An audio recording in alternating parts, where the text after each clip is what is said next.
साहब श्री के चरणों में मेरा प्रणाम है। शक्ति स्वरूपा माँ नीलमानंद जी के चरणों में मेरा प्रणाम है। और सुनसरी जिला के इस स्थान पे इनरवा में आप सभी गुरु भाई गुरु बहन के चरणों में मेरा प्रणाम है। आप सब मेरा प्रणाम स्वीकार करें।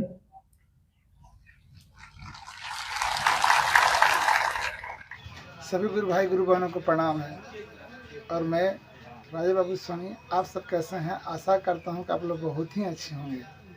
इस चैनल से शिव चर्चा का हर एक जानकारी, हर एक वीडियो आपको हर पल दिया जाता है ना। वीडियो आगे बढ़ाने से पहले आपसे छोटा सा रिक्वेस्ट है कि भैया यह मेरा शिव जी का चर्चा का छोटा चैनल है, इसको प्लीज़ अपने हाथों से सभी गुरु भाई गुरु बहनों से रिक्वेस्ट है कि इस चैनल को सब्सक्राइब करके अपने गुरु भाई गुरु बहनों के पास शेयर कर दीजिए, ताकि आने वाला वीडियो हर एक पल आपको सबसे पहले मिले। इस शिव चर्चा वीडियो में शिव गुरु के संबंधित कहाँ हो रहा है शिव चर्चा कहाँ हो रहा है महोत्सव, और कहाँ हो रहा है विराट शिव गुरु महोत्सव, कहाँ हो रहा है संगोष्ठी, हर पल का खबर इस चैनल से आपको दिया जाता है। तो आपसे प्रार्थना है, रिक्वेस्ट है कि अपने छोटे भाई के चैनल को सब्सक्राइब करके बेल आइकन घंटी दबा दीजिए, ताकि मुझे भी अपने गुरु का कार्य करने में मुझे भी अच्छा लगे। चलिए भैया, हर महादेव, जय श्री गुरु। हाँ, प्रणाम का उत्तर ताली तो पहली बार सुने। भगवान पशुपति नाथ की धरती, नेपाल राष्ट्र, नेपाल देश, दुनिया में बहुत देश हैं। हर देश की अपनी संस्कृति, अपना तरीका है। लेकिन भारत और नेपाल ये दोनों एक ऐसे देश हैं जो दो होकर भी हमेशा एक ही है, कभी भी अलग नहीं दिखते हैं। इसीलिए भारत के लोग नेपाल और नेपाल के लोग भारत ऐसे आते जाते हैं जैसे कि अपने ही घर में यहां से वहां जा रहे हैं। इस धरती पे बहुत बार ऐसा हुआ कि शिव के शिष्य साहब प्रेमानंद जी, मां नीलमानंद, उन दोनों का आगमन हुआ। और नेपाल देश में जब शिव गुरु चर्चा प्रारंभिक अवस्था में थी, यानी अपने बाल्यावस्था में थी, उस समय इस देश के गुरु भाई गुरु बहनों को मां नीलमानंद जी को देखने का, उनकी ममता को महसूस करने का और वरण गुरु भ्राता साहब श्री के द्वारा दिखाए रास्ते पर चलने का मौका मिला। शिव की शिष्यता की इमारत आज बुलंद हो रही है और ज्यादा हो रही है। उसमें नींव के पत्थर के रूप में भारत से अगर गुरु भाई गुरु बहन है तो नेपाल के भी गुरु भाई गुरु बहन की भी उतनी ही भूमिका है।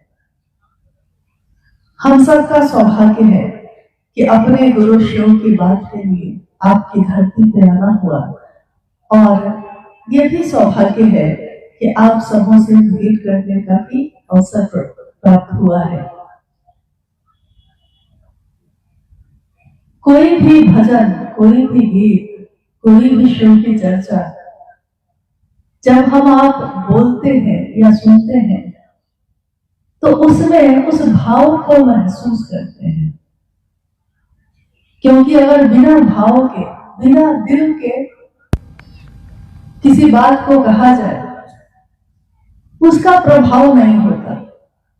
लेकिन उसी गीत को, उसी शिव की चर्चा को कोई उसमें अपने भाव को मिलाकर बात करता है, उस शिव चर्चा का, उस शिव गुरु भजन का बहुत प्रभाव है, बहुत परिणाम है। अभी तुरंत एक गुरु बहन, मुझको उनका नाम नहीं पता, जो गा रही थी, तो मुझको ये गीत सुनते हुए वो पल याद आया जब इस गीत के बोल पहली बार हम लोगों ने सुना। उपवन में, रांची में साहब बैठे थे और हम सब भी उनके आसपास बैठे थे। कटिहार के गुरु भाई आलोक जी ने कहा, एक गुरु भाई हैं हम लोग के, उन्होंने कहा साहब से कि मैंने कुछ गीत के बोल लिखे हैं। साहब ने कहा सुनाओ। तो उन्होंने कहा कि आपने जो कहा है आओ चले शिव की ओर, उसी पंक्ति को लेकर मैंने इस गीत को लिखा है। और पहली बार उस दिन इसके 5-6 पंक्ति हम लोगों ने सुनी। इसकी ये पंक्ति जो है कि हरिंद्र के दिल की आवाज है जी। ये आवाज किसकी है? किसके दिल की है? क्योंकि अगर मुख की आवाज होती तो थोड़ी दूर तक ही आवाज सुनाई देती है, उसके बाद नहीं। उसके बाद माइक लगा हो तो थोड़ी दूर तक कौन सुनाई देगा, फिर उसके बाद नहीं सुनाई देगा। लेकिन दिल की आवाज है ये, हरिंद्र के दिल की आवाज है ये, दूर तलक जाएगी। यानी दिल की आवाज का असर मीलों दूर बैठे आदमी पे भी उतना ही होता है जितना सामने रहने पे होता है। इसीलिए आज संसार में करोड़ों लोग ऐसे हैं जिन्होंने शिव को अपना गुरु माना है और शिव को गुरु मानकर उनका शिष्य होकर साहब रंगानंद जी और दीदी नीलम आनंद जी के सानिध्य को महसूस किया, प्राप्त किया। जब भी उनकी नैया भंवर में डोली है तो पतवार थामकर साहब और दीदी उसको किनारे तक पहुंचाने आए हैं। साहब ने कहा कि आपका शरीर अगर बीमार हो और आप डॉक्टर से दिखाने जाइए, डॉक्टर की सिर्फ ये जिम्मेदारी नहीं होती कि वो आपको दवा दे दे, डॉक्टर की जिम्मेदारी ये होती है कि वो बीमारी से आपको मुक्त करे। कोई मास्टर के पास पढ़ने जाता है, मास्टर की जिम्मेदारी सिर्फ इतनी नहीं होती कि जो सिलेबस में है उसको पढ़ा दिया और मामला खत्म हो गया। मास्टर की जिम्मेदारी ये भी होती है कि बच्चे को पढ़ाकर फर्स्ट डिवीजन से पास कराए, एक दिन उस बच्चे को कलेक्टर बनाए, यानी अपने से भी ऊपर करे। गुरु की जिम्मेदारी सिर्फ ये नहीं होती कि वो शिव से मिलवाने के लिए प्रेरित करे। गुरु की जिम्मेदारी ये होती है कि वो शिव तक यानी मंजिल तक हमको पहुंचा भी दे। तो अक्सर हम लोग जब साहब की बातों को सुनते हैं जिसमें उन्होंने कहा कि शिव को अपना गुरु बनाओ और इच्छा भाव, इच्छा यानी विचार, किसी चीज का विचार आना, विचार भाव प्रेम भक्ति, ये सारी चीजों की व्याख्या जो उन्होंने की, शिव के अनेक रूपों पे बात हुई, अनेक स्वरूप हैं उनके, हर रूप की अपनी अपनी बात है। दुनिया के लोगों ने महादेव को जितना जाना, जितना देख पाए, जितना समझ पाए, उतना ही उसके नाम से उनको पुकारा है। लेकिन जिस दिन साहब ने ये कहा कि मेरे गुरु शिव हैं, आपके भी हो सकते हैं, ये विचार किसी सामान्य आदमी का तो था नहीं, जो देखने में तो साधारण थे, देखने में तो सामान्य हैं, लेकिन जिनके विचार में इतनी ताकत है कि उसने आपके मेरे जैसे असंख्य लोगों के जीवन की दशा और दिशा दोनों बदल दी। साहब ने कहा कि मैं नहीं जानता शिव के बिना इस दुनिया की दशा और दिशा कैसी होगी, परंतु मैं ये जानता हूं कि शिव के साथ ये मानवता सबल होगी, सुदृढ़ होगी और सुंदर होगी, शिवमय होगी, ये मैं जानता हूं। तो शिव के बिना की दुनिया में जब वो रहे ही नहीं तो उनको क्या मालूम, लेकिन शिव के साथ दुनिया कैसी होती है ये उनको मालूम है। यही उन्होंने हमको आपको कहा।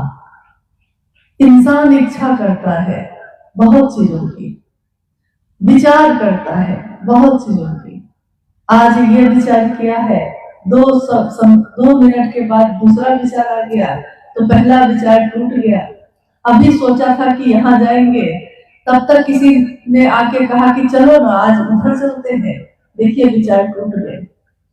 कोई कहता है कि वहां बहुत अच्छी चीज मिलती है, वहां चलो, वहां जाने का सोचा ही था कि तब तक घर में कोई आ गया तो जाने का विचार किया था, लेकिन विचार टूट गया। विचार इतना कमजोर होता है इंसान का, एक सामान्य इंसान का, कि दूसरी बात के आते ही टूट जाता है। लेकिन अगर एक विशेष दिशा में ये विचार बार बार आता रहे, हे शिव आप मेरे गुरु हैं, मैं आपका शिष्य हूँ, मुझे शिष्य पर दया कर दीजिए, अगर ये विचार बार बार एक ही दिशा में हमारे मन को धकेलता रहे, दोहराता रहे, तो एक दिन ये विचार गहरा हो जाता है और विचार भावों में बदल जाता है। विचार मस्तिष्क का हिस्सा होता है, दिमाग का। दिमाग से भी कुछ रिश्ते बनते हैं संसार में। जब हम व्यापार करते हैं, जब हम दुकान चलाते हैं, जब हम दुनिया में जगत को बेचते और जगत को खरीदते हैं, तब हम दिमाग से काम करते हैं। लेकिन दिमाग के रिश्ते अस्थायी नहीं होते और असंख्य रिश्ते ऐसे हैं जो दिल के होते हैं। दिल के रिश्ते अस्थायी होते हैं। क्यों होते हैं ऐसे? क्योंकि बनते तो वो रिश्ते भाव से ही है।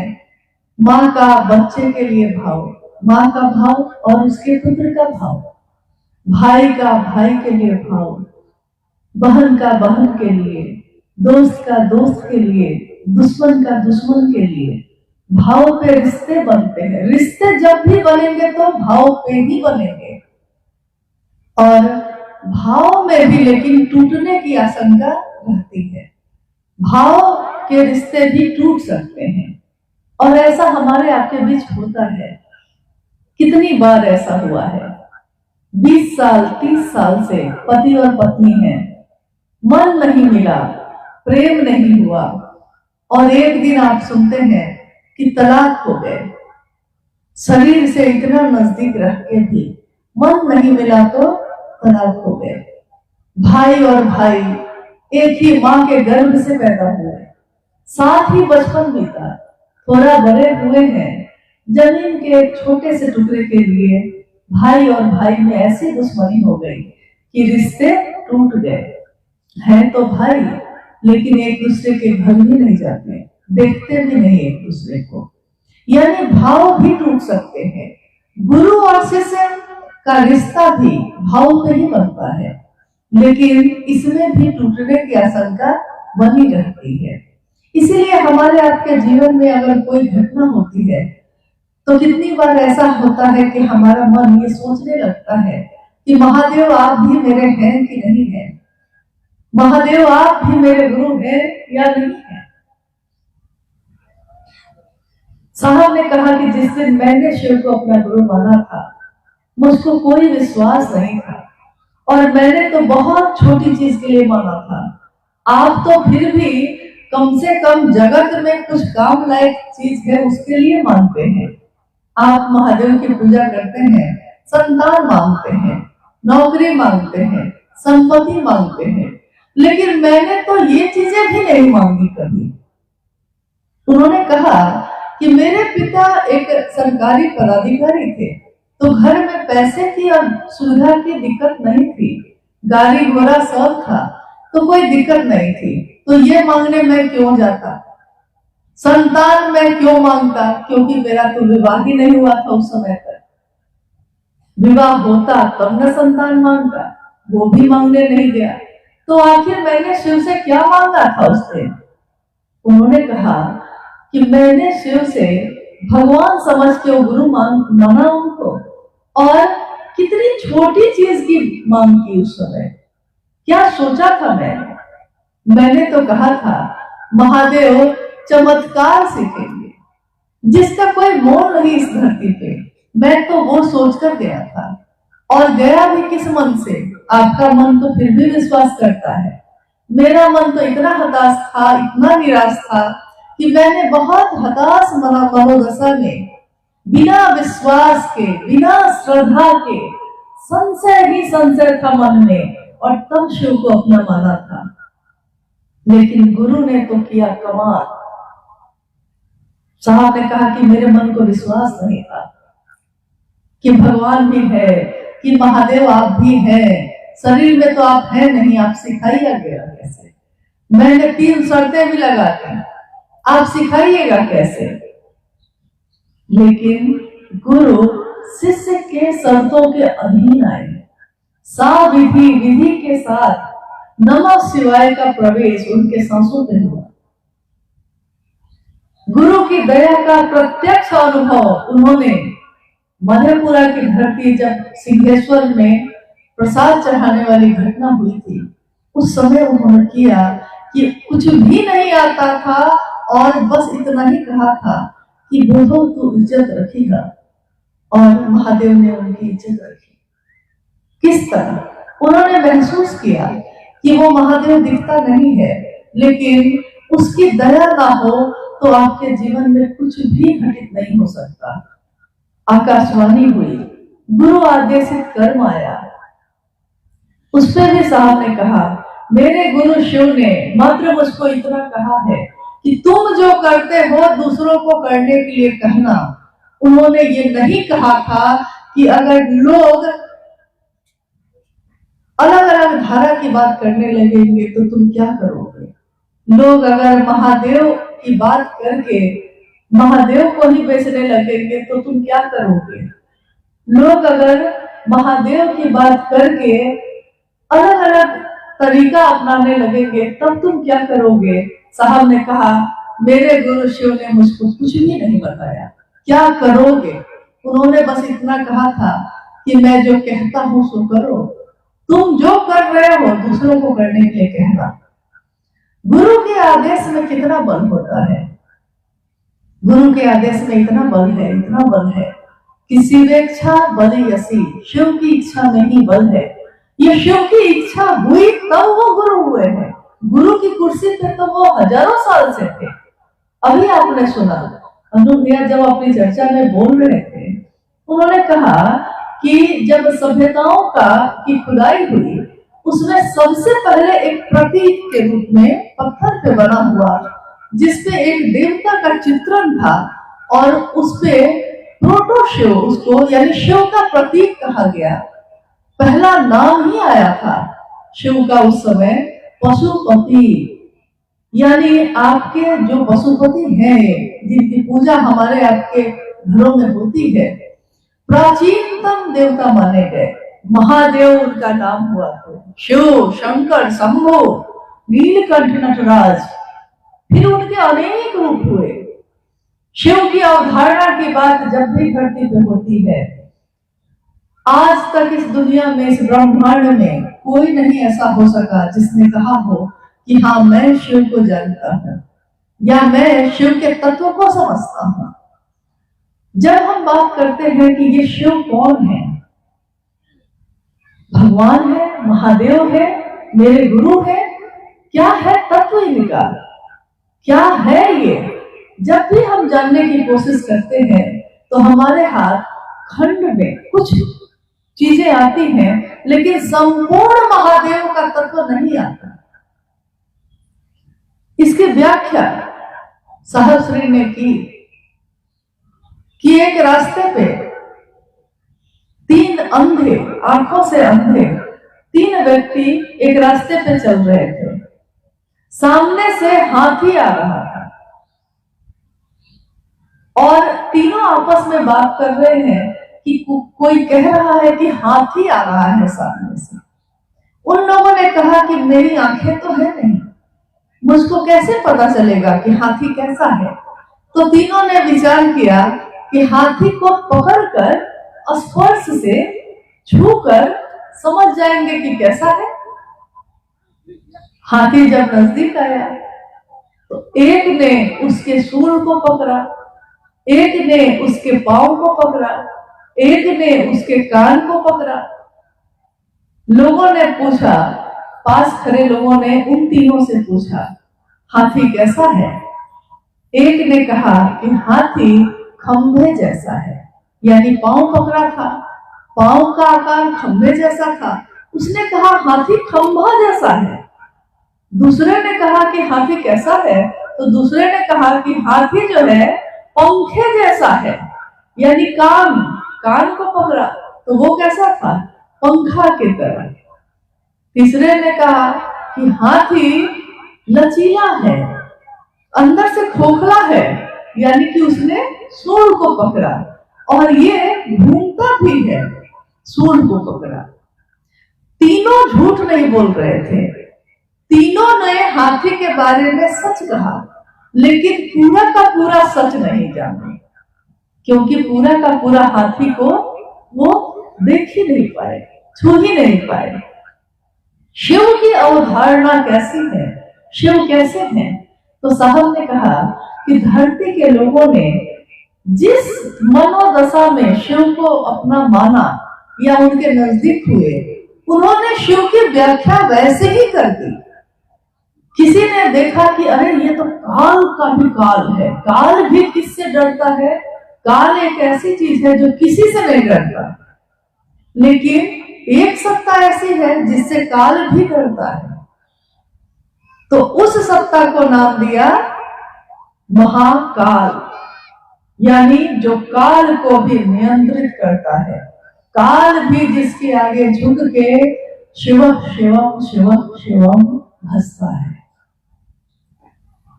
उसने शिव के उस स्वरूप को देखा।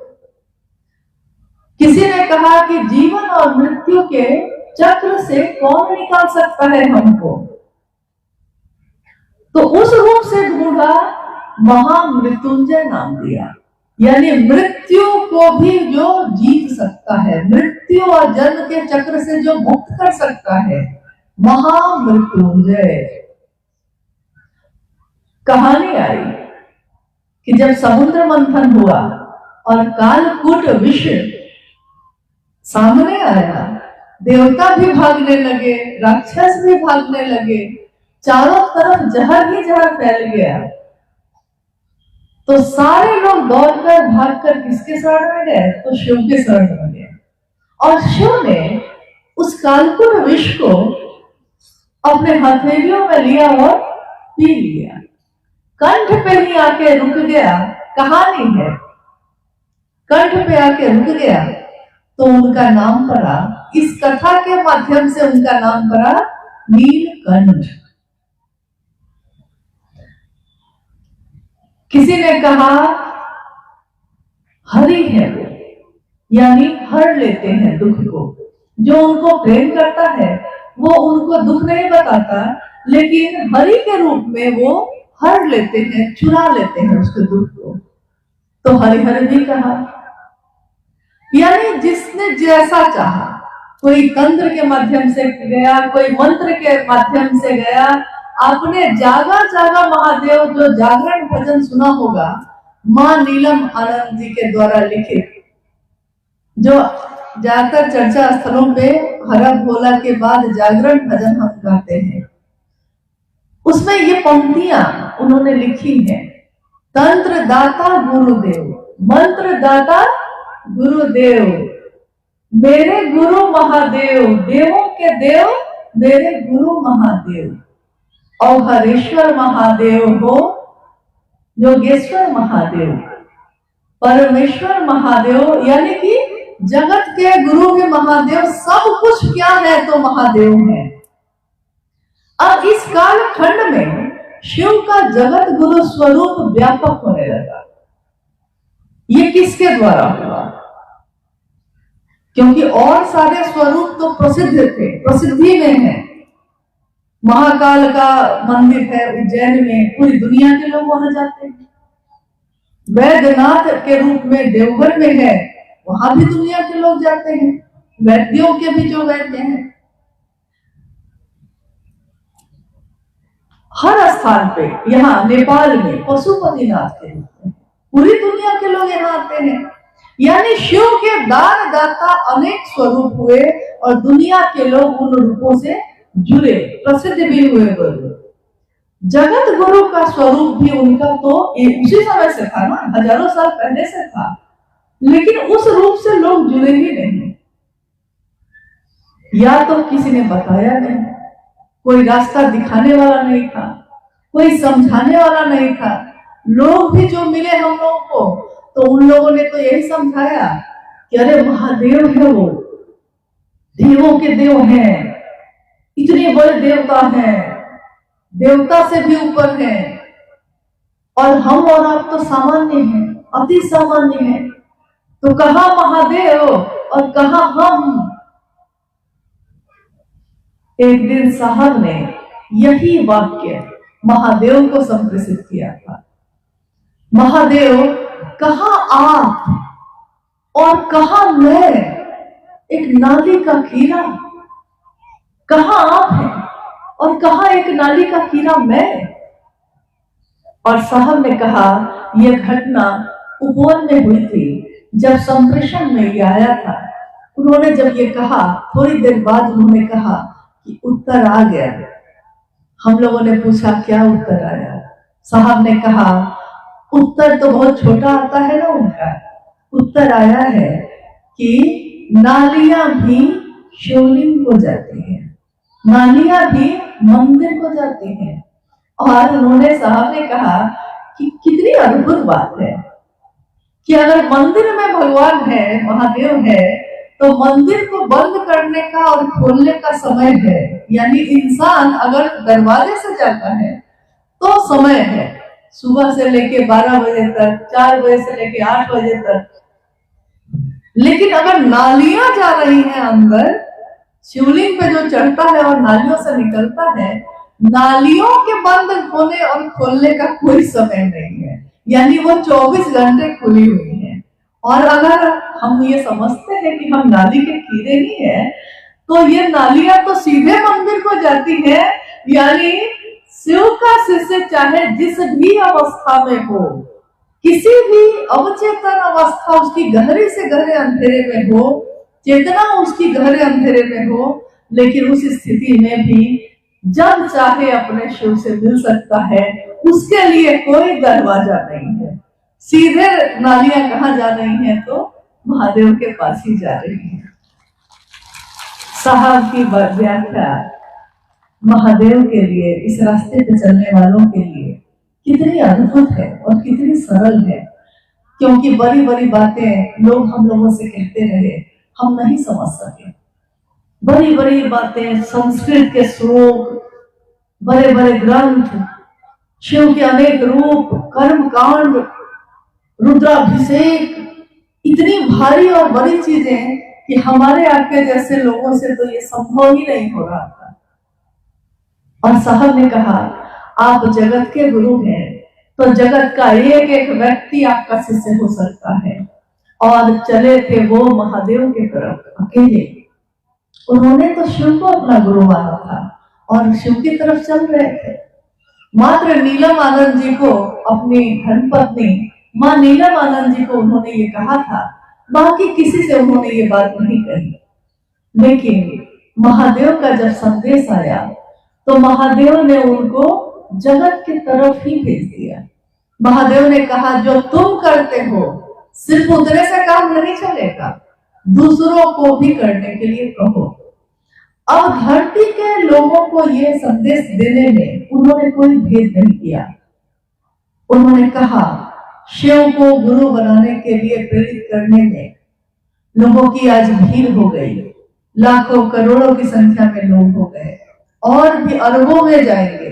लेकिन इस काम को करने में शिव के शिष्य हरिंदरानंद साहब ने कहा मेरी कोई न तो लोकेशना थी इसके पीछे, न तो वित्तेषणा थी।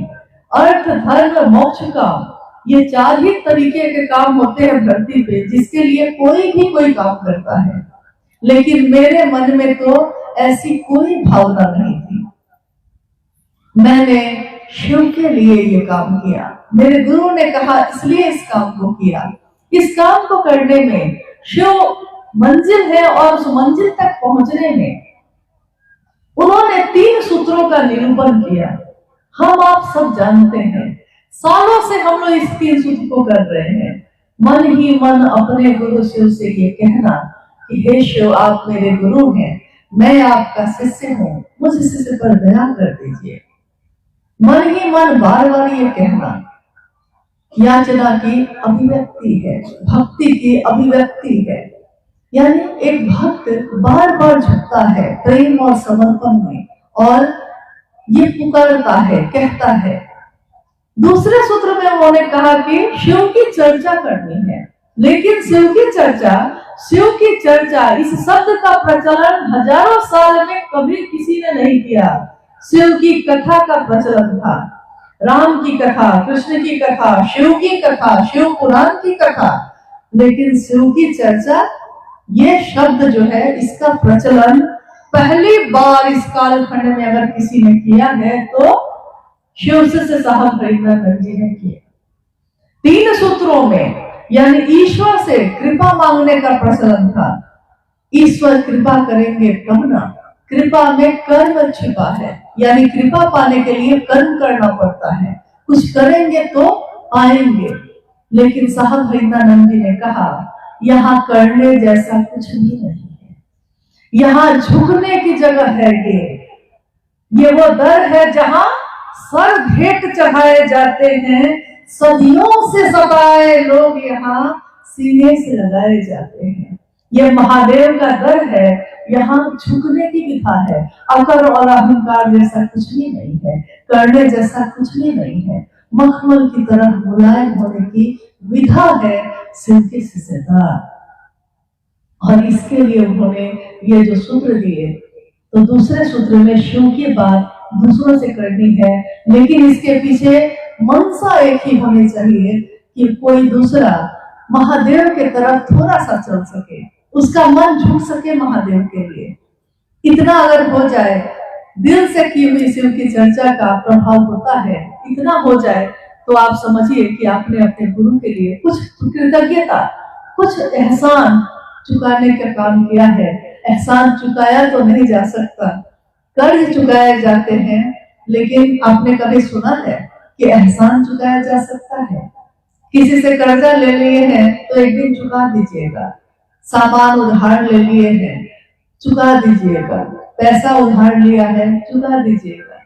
लेकिन किसी ने एहसान कर दिया है, किसी ने आपके ऊपर एहसान कर दिया है, मदद कर दी है आपकी, आप लाख मदद करके भी उसके एहसान को चुका नहीं सकते। तो हम अपने साहब के लिए यही कहते हैं कि तेरे एहसान का बदला चुकाया जा नहीं सकता, प्यार इतना किया तूने कि भुलाया जा नहीं सकता। महादेव से प्यार करने की ये विधा जो उन्होंने दी है, आज घर घर में इसका प्रचलन है। हर वो व्यक्ति जो मौन था, चुप था, अपने घरों में बंद था, बाहर निकलता है, अपने गुरु की बात करता है, शिव की चर्चा करता है और उन्मुक्त ढंग से करता है, बिना किसी दबाव के, बिना किसी वर्जना के, बिना किसी डर के, निर्भय होकर मुझको जैसा आता है मैं अपने गुरु शिव के लिए वैसा करूंगा, ये सोच कर करता है। उसको कहीं भय नहीं, वो बोल सकता है, कह सकता है, सुन सकता है। इसलिए घर घर में आज शिव की चर्चा का प्रचलन तेजी से बढ़ता ही जा रहा है। इसमें एक ऐसा तरीका साहब ने कहा जिसमें कोई नियम नहीं, कोई वर्जना नहीं, कोई भी किसी भी स्थिति में इस काम को कर सकता है। तीसरा सूत्र जिसमें उन्होंने शिव को नमन करने के लिए कहा, यानी शिव को प्रणाम करने के लिए कहा। नमः शिवाय मंत्र का सहारा लेकर भी आप कर सकते हैं, लेकिन मुख्य बात यह है कि शिव को प्रणाम करना है। और मन ही न प्रणाम करेगा किसी को, तो शिव को प्रणाम हो सके इसके लिए मन को थोड़ा शिव की तरफ ले जाइए। जैसा भी ध्यान आता है, जितनी देर भी ध्यान टिकता है, उतना ही भर शिव को प्रणाम करने का, अपने गुरु को प्रणाम करने का प्रयास करिए। ये तीनों सूत्र आप में से मुझको लगता है कि बहुत ऐसे गुरु भाई गुरुबान होंगे जो सालों साल से इस रास्ते पे चल रहे हैं। एक जिज्ञासा है मेरी कि जब भी आपने ये तीनों सूत्र किया है, आपने सुना है कि साहब ने कहा कि शिव शिष्य बनने में सहायक है। ये यही सुना होगा, तीनों सूत्र सहायक क्रिया है, यानी मदद करता है। तो मुख्य बात क्या है? जैसे कोई डॉक्टर है, कोई उस डॉक्टर को काम करने में मदद करता है, तो हम कहते हैं कि ये डॉक्टर साहब के सहायक हैं। मास्टर साहब हैं, हेडमास्टर हैं, और उनकी मदद के लिए कोई स्कूल में है, तो हम क्या कहते हैं कि ये सहायक अध्यापक हैं। यानी मूल काम एक होता है, उस मूल काम की पूर्ति के लिए सहायक क्रियाएं की जाती हैं। तो क्या कभी हम सभी गुरु भाई गुरु बहनों ने ये सोचा है कि अगर तीनों सूत्र सहायक क्रिया है तो मुख्य क्या है इसमें? किस काम को करने के लिए इन तीनों सूत्रों का सहारा हम लोग लेते हैं? क्योंकि एक दिन हम लोगों ने ये जिज्ञासा साहब के पास सन 2019 में एक शाम शिव की चर्चा चल रही थी, और उसी क्रम में ये बात आने लगी कि जिज्ञासा ये हुई कि तीनों सूत्र सहायक क्रिया है, तो किस काम की पूर्ति के लिए? और साहब ने कहा, शिष्यानुभूति नहीं पढ़ते हैं क्या आप लोग? तो शिष्यानुभूति तो पढ़ते थे हम लोग। तो उन्होंने कहा कि शिष्यानुभूति को फिर से पढ़ के कल आइएगा। इस प्रश्न का उत्तर उसी में लिखा है। शिव की शिष्यता में एक ही चीज है, अनिवार्य। बाकी कुछ भी अनिवार्य नहीं कहा गया।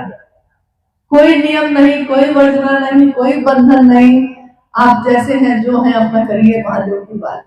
लेकिन एक चीज है उसमें, एक पंक्ति है उसमें, अनिवार्य। उसके साथ लिखा हुआ है, अनिवार्य का अर्थ होता है ये होना ही चाहिए, इसके बिना काम नहीं चलेगा। आप में से कोई गुरु भाई गुरु बहन ऐसे हैं जो बता सकते हैं क्या शिष्यानुभूति अभी भी पढ़ते हैं या छोड़ दिए हैं सब कोई? देखिए, हाँ चलिए, कुछ सजग गुरु भाई गुरु बहन तो हैं जिन्होंने ध्यान से पढ़ा है साहब की बातों को, और ये वो लोग हैं जिनके बारे में साहब ने कहा है कि कुछ ऐसे लोग होंगे जो मेरे हर बात को प्रकट करेंगे, बताएंगे, समझाएंगे, जिन्होंने सुना है मेरी बातों को गौर से, जिन्होंने पढ़ा है मेरी बातों को गौर से।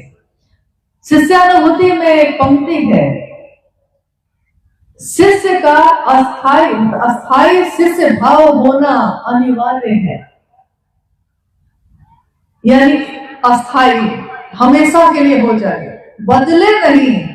विचार टूट सकते हैं, भाव टूट सकते हैं, लेकिन अगर प्रेम तक ये मामला पहुंच गया, यानी भाव भी गहरे हो गए, प्रेम बन गया।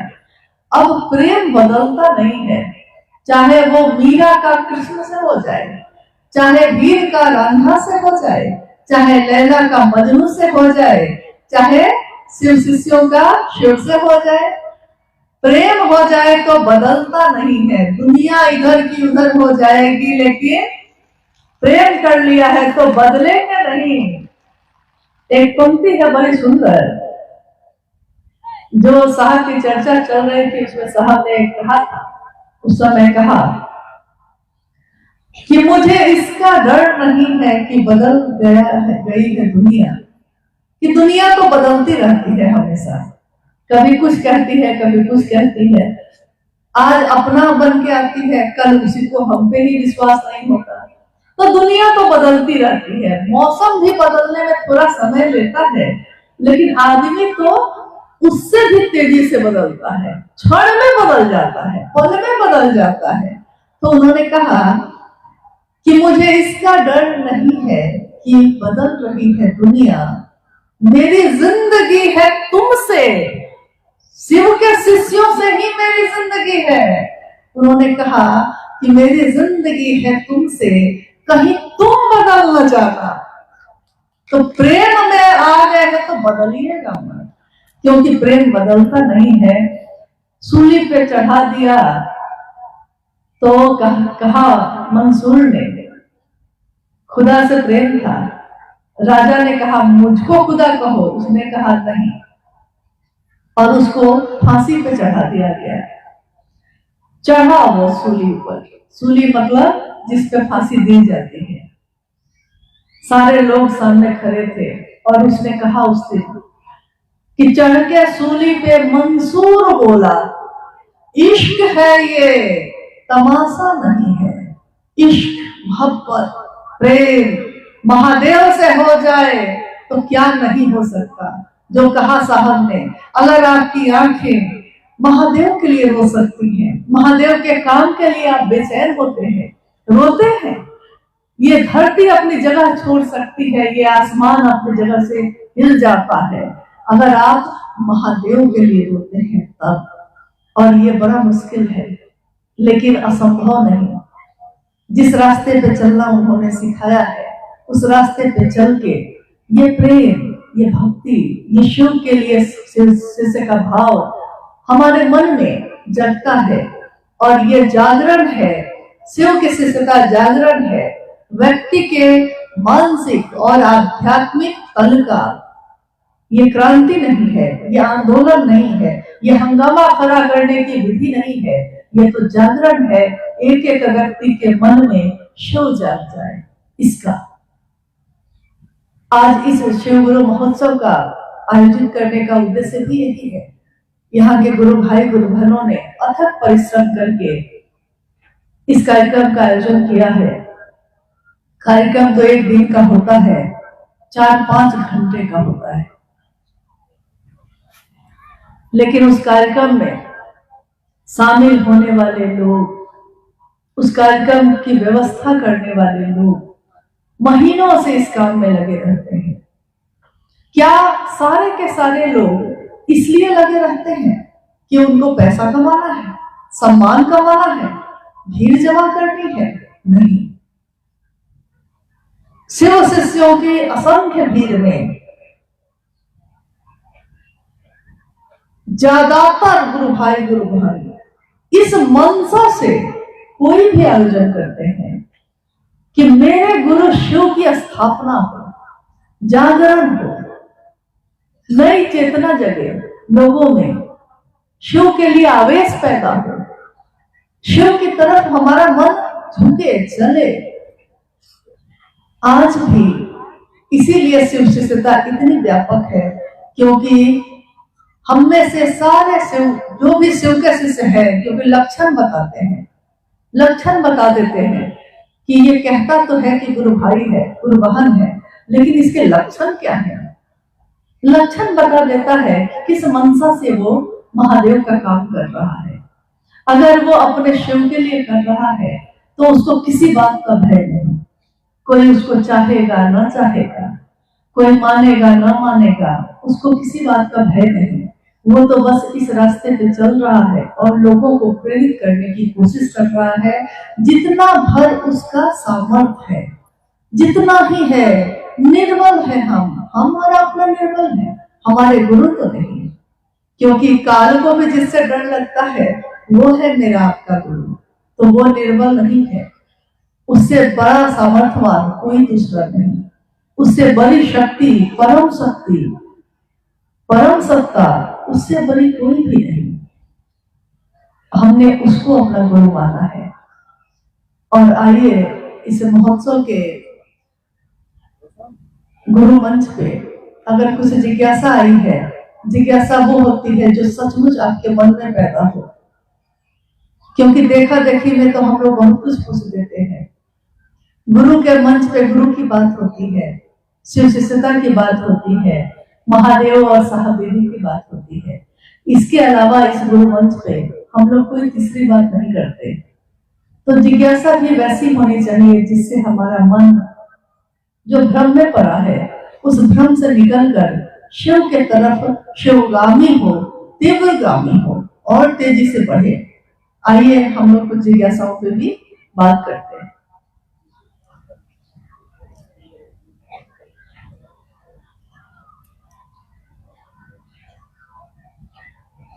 नहीं है जिज्ञासा? जिज्ञासा है। हाँ शिव को तो सभी मानते हैं। हाँ ले जिज्ञासा है, शिव को तो सभी मानते हैं, तो फिर शिव को गुरु बनाने की बात क्यों किया जा रहा है? शिव को तो सभी मानते हैं, महेश्वर के रूप में, महादेव के रूप में शिव को तो पूरी दुनिया के लोग मानते हैं। लेकिन गुरु मानने की बात साहब ने इसलिए कही क्योंकि उन्होंने देखा कि वो शिव तो जगा हुआ है, धरती के लोग ही सोए हुए हैं। महादेव से मांगते तो हैं, मतलब निकल गया तो फिर पहचानते नहीं है।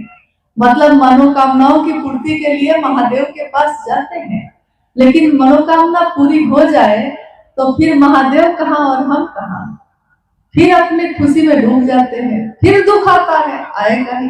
सुख आया है तो दुख भी आएगा, दुख आया है तो सुख भी आएगा। तो फिर से उस बात में जब पढ़ते हैं तो फिर महादेव याद आते हैं। तो महादेव के रूप में, ईश्वर के रूप में उनसे हमारा आपका यही रिश्ता है। यह रिश्ता बड़ा कमजोर है, बहुत कमजोर डोर है इसकी, टूट जाती है हर बात पे। साहब ने कहा उसी शिव को जो भगवान है, वो गुरु है, उनको अपना गुरु मानो। जो गुरु का काम करता है उसी को गुरु मानिएगा। आप कहिएगा हमको जरूरत नहीं, मेरे पास तो सब कुछ है, नौकरी है, संतान है, समृद्धि और संपत्ति है, हम क्यों मांगे, मेरे पास कुछ नहीं होगा तब ना। लेकिन ज्ञान के लिए इन चीजों का कोई मोल नहीं है। गुरुकुल परंपरा जब जब चली है, चाहे वो राजा का बेटा हो, चाहे वो किसान का बेटा हो, दोनों को गुरु के पास एक जैसी अवस्था में ही जाना पड़ता है। ज्ञान के लिए गुरुमुख होना पड़ता है, यानी अपने मन को उन्मुख करना पड़ता है गुरु की तरफ। और जब तक संपत्ति या और चीजें हम मांगते हैं, महादेव भगवान के रूप में वो सारी चीजें दे सकते हैं। ज्ञान एक ऐसी चीज है कि अगर हम शिष्य बन के नहीं जाएंगे तो वो शिव भी, जगत गुरु शिव है, लेकिन वो शिव भी ज्ञान नहीं दे सकेंगे। ज्ञान के लिए शिष्य बन के ही जाना पड़ता है। ये एक ऐसा रिश्ता है। आप कहिएगा मुझको ज्ञान की जरूरत ही नहीं। जीवन जीने की कला गुरु सिखाते हैं, और ज्ञान ना हो तो ज्ञान के अभाव में शक्ति धारित करने वाले को ही वो शक्ति खत्म कर देती है, उसका विध्वंस कर देती है। ऐसे बहुत दृष्टांत हैं, बहुत कहानियां, बहुत घटनाएं हैं। मोटरसाइकिल में ताकत है, उसको चलाने का ज्ञान अगर नहीं हो, ज्ञान तो आपको जीवन के हर पल में, हर क्षण में चाहिए। इंसान के बच्चे को दूध पीने का भी ज्ञान देना पड़ता है। ये तुम्हारे चाचा हैं, ये तुम्हारे काका हैं, कोई सिखाता है, समझाता है, खाना ऐसे खाना चाहिए, कपड़ा ऐसे पहनना चाहिए, कोई ना कोई सिखाता है आपको। यानी ज्ञान की जरूरत तो आपके जीवन के पल प्रतिपल में है। इसलिए उन्होंने शिव को अपना गुरु बनाने की बात कही। वो होंगे सबके गुरु, लेकिन अगर मेरे नहीं होंगे तो मेरे किसी काम के नहीं। सबके जो होते हैं वो किसी एक के नहीं होते, उसकी परवाह नहीं करते हैं। इसलिए उसको अपना गुरु बनाने की बात उन्होंने कही है। हम शिव का शिष्य हो गए, कैसे समझेंगे? कृपया समझाने का प्रयास किया जाए। हम शिव के शिष्य हो गए, ये कैसे समझेंगे? ऐसे तो हंसी में लोग बहुत तरह की बात कह देते हैं कि हम पत्नी हो गए, हम कैसे समझे थे? हम किसी की बेटी हैं, ये हम कैसे समझते हैं? हम किसी की बहन हैं, हम कैसे समझते हैं? मेरा मन ही समझता है इस बात को। लेकिन शिव का शिष्य होने पे हम सोचते हैं कि हम शिष्य बने कि नहीं। इसके लिए गुरु और शिष्य, ये दोनों शब्द की परिभाषा समझनी होगी।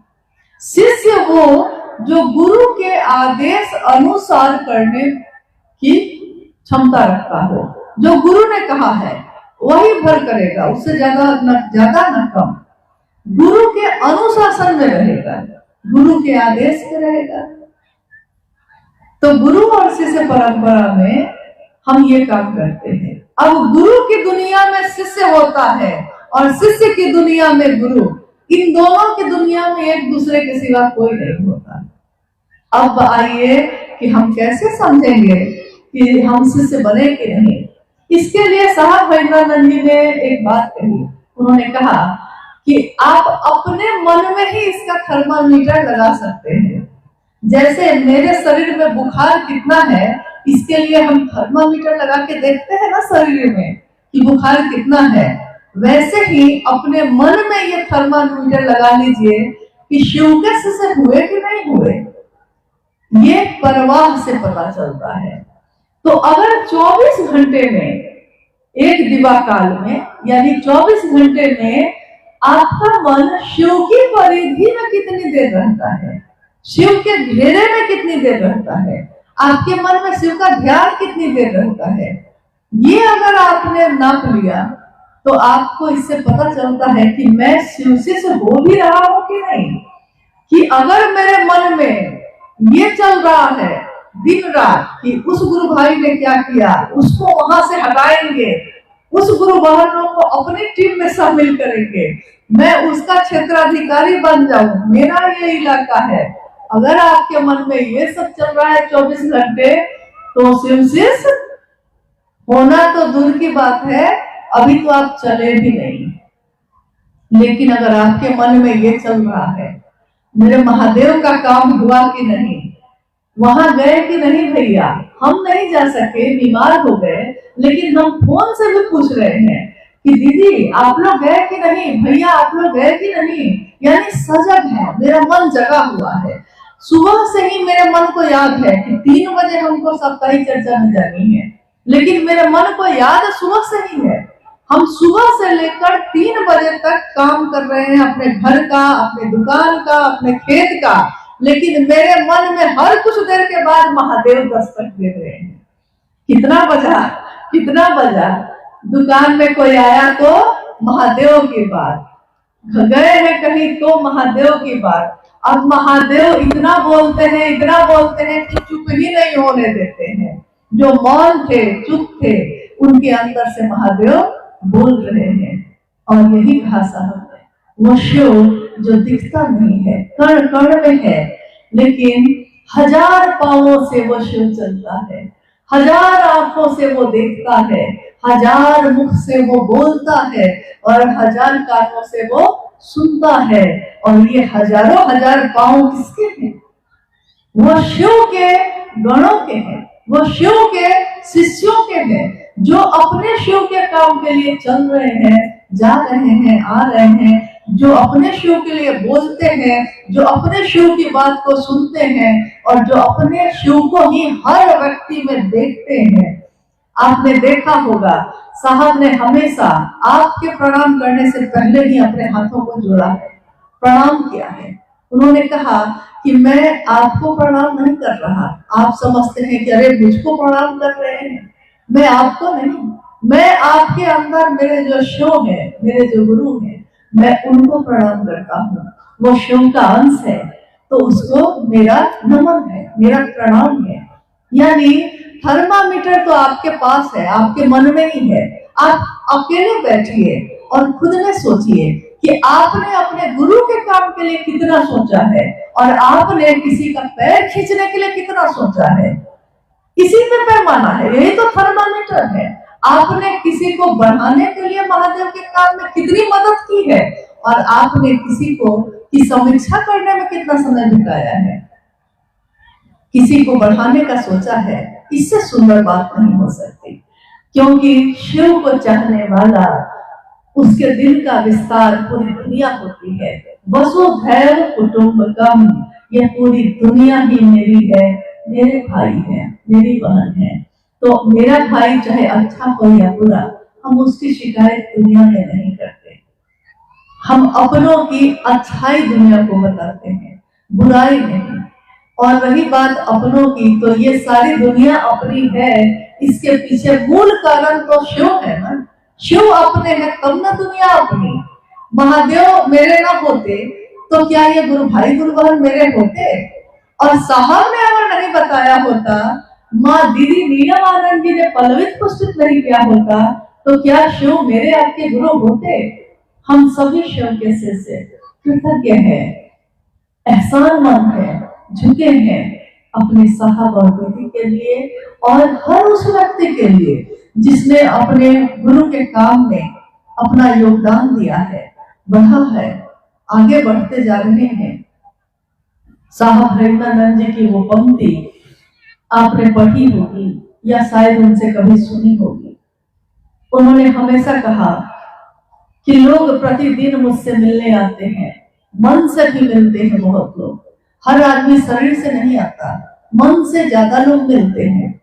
लेकिन मन से भी जो मिलते हैं वो ज्यादातर कौन लोग हैं? जो मन में कोई ना कोई मनोकामना लेकर आए हैं। और उन्होंने इसी पंक्ति को लिखा कि मैं एक ऐसे पुराने कुएं की तरह हूं जिसमें जो आता है अपना अक्स, अपने मनोभाव और अपनी धारणाओं की वापसी पसंद करता है। साहब हरिमानंद जी कह रहे हैं कि मैं एक ऐसे पुराने कुएं की तरह हूं। कैसे पुराने कुएं की तरह? जिस कुएं में पानी भरा है, आपके जीवन की प्यास बुझा सकता है, आपको शिव बना सकता है, लेकिन हम उनसे मन से मिलते भी हैं तो किस बात के लिए? कि साहब महादेव तो मेरे गुरु हैं लेकिन मेरे बेटा को नौकरी हो जाती, साहब लोग हमको भी तो जानते, साहब मेरे घर में ये हो जाता वो हो जाता। अपनी अपनी कामना, अपनी अपनी धारणा, अपने अपना अक्स, अपना चेहरा, यानी उस कुएं में झांकने वाले को क्या दिखाई देता है? अगर कुआं में पानी भरा है और आप उसमें झांक कर देखिए, आपको क्या दिखाई देगा? आपका अपना चेहरा। आप साहब का दर्शन नहीं करना चाहते, आप साहब के शिव के शिष्य के रूप का दर्शन नहीं करना चाहते, आप शिव के शिष्य के द्वारा उस शिव का दर्शन नहीं करना चाहते। हम जुड़े तो हैं, बोलते तो हैं, लेकिन हम चाहते वो है जो हम चाहते हैं। हम वो नहीं चाहते जो साहब ने चाहा, हम वो नहीं चाहते जो शिव ने चाहा।